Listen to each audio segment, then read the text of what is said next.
বিয়েতে ৫১টা শাড়ি পেয়েছিল মেয়েটা। অষ্টমঙ্গলায় ফিরে এসে আরও ৬টা। এত শাড়ি একসঙ্গে সে জীবনে দেখেনি। আলমারির প্রথম থাকে সে রাখল সব নীল শাড়িদের।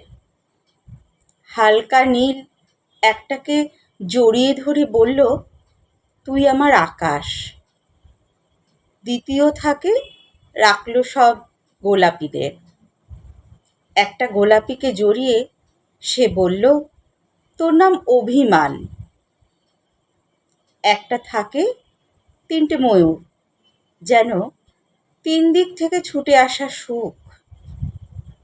তেজপাতা রং যে শাড়িটার, তার নাম দিল বিষাদ। সারা বছর সে শুধু শাড়ি উপহার পেল। এত শাড়ি সে কি করে এক জীবনে পরবে?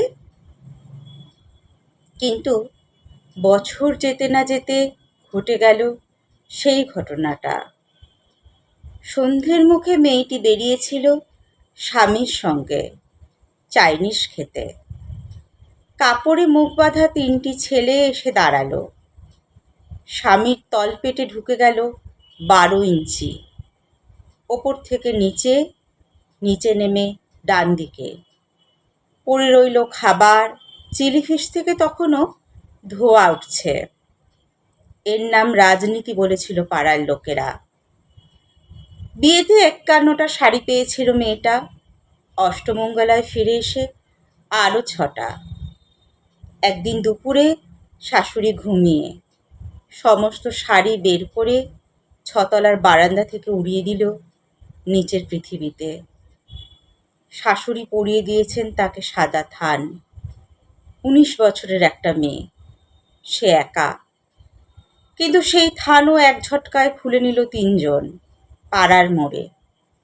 একটি সদ্য নগ্ন বিধবা মেয়ে দৌড়চ্ছে আর চিৎকার করছে, বাঁচাও। পেছনে ৩জন।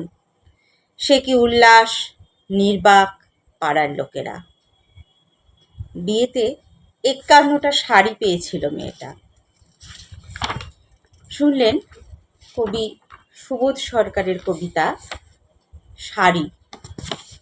কবিতা পাঠে আমি মৌমিতা পাল। আরেকটি কবিতা পাঠ করব, কবি সুবোধ সরকারের আরেকটি কবিতা পাঠ করব,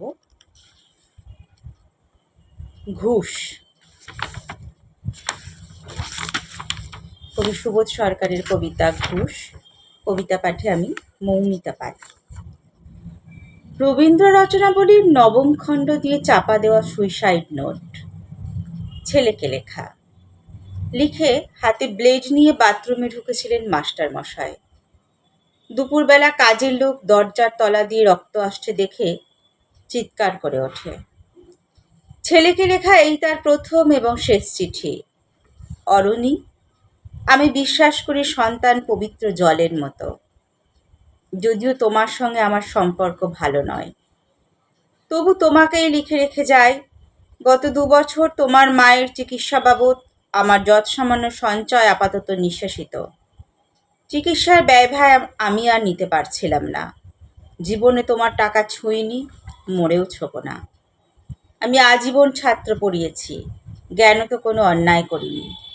গত মাসে আমার স্কুলে এক অভিভাবক এসে ঝুলোঝুলি করেন তার ছেলেকে নেবার জন্য। আমি প্রথম দিন ফিরিয়ে দিই, দ্বিতীয় দিন ফিরিয়ে দিই, তৃতীয় দিন পারিনি। তিনি আমাকে একটা বড় খামে ৩০,০০০ টাকা দিয়ে চলে যান। সেই টাকায় এই মাসে তোমার মায়ের চিকিৎসা চলছে। জানি না তিনি বাড়ি ফিরবেন কিনা কোনো দিন। ফিরলে বলো, পৃথিবীতে আমার বেঁচে থাকার অধিকার চলে গেছে। ইতি বাবা। যখন সারাটা দেশ দাঁড়িয়ে আছে ঘুষের টাকার ওপর, তখন রবীন্দ্র রচনাবলী দিয়ে চাপা দেওয়া একটা সুসাইড নোট। হাসপাতালে গাছের তলায় গা ছমছম করছিল। এগিয়ে গেলাম সাদা কাপড়ে ঢাকা মাস্টার মশাইয়ের দিকে। একটু বেরিয়ে থাকা পা দুটোর দিকে।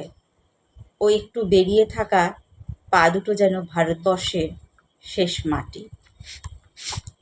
শুনলেন কবিতা ঘুষ, কবি সুবোধ সরকার।